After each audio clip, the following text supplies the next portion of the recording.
पाकिस्तान तहरीक इंसाफ के बानी इमरान खान यूं तो जेल में हैं, लेकिन पीटीआई सपोर्टर्स ने रिसेंटली होने वाले वर्चुअल जलसे में उनकी तकरीर सुनी, जो कि अगरचे उन्होंने बराह रास्त नहीं की, लेकिन आवाज उन्हीं जैसी थी। बिस्मिल्लाहिर्रहमानिर्रहीम, इय्याका नअबुदु व इय्याका नस्तईन। मेरे पाकिस्तानियों, सबसे पहले मैं उस तारीखी काविश पर अपनी सोशल मीडिया टीम की तारीफ करना चाहूंगा। आर्टिफिशियल इंटेलिजेंस की मदद से इमरान खान का वॉइस क्लोन तैयार किया गया था। वॉइस क्लोन होता क्या है और इमरान खान का वॉइस क्लोन तैयार करने के लिए कौन सी टेक्निक इस्तेमाल की गई?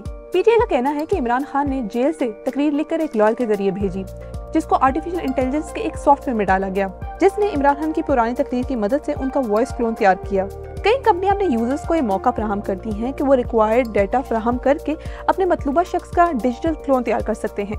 ये सॉफ्टवेयर किसी भी शख्स की आवाज़ की मिनटों में नकल तैयार कर देता है, जिसके नतीजे में बहुत से लोगों ने मशहूर लोगों के क्लोन तैयार करवा के उनसे वो सब कहलवा दिया जो उन्होंने कभी कहा ही नहीं। तो क्या इस टेक्नोलॉजी से रिलेटेड कोई खतरात भी हैं? अमेरिका और पाकिस्तान समेत दुनिया भर में इलेक्शंस होने वाले हैं, इसलिए माहिरीन का कहना है कि डीप फेक यानी मसनूई ज़हानत से तैयार करदा मवाद के लिए तैयार रहना होगा, क्योंकि पहले के मुकाबले में अब ये करना ज्यादा आसान हो गया है। इन सॉफ्टवेयर की वजह से लोगों के साथ धोखे और फ्रॉड का खतरा बढ़ रहा है। इसकी बड़ी वजह वॉइस क्लोन हासिल करने में आसानी और इन आवाज़ों का बिलीवेबल होना है।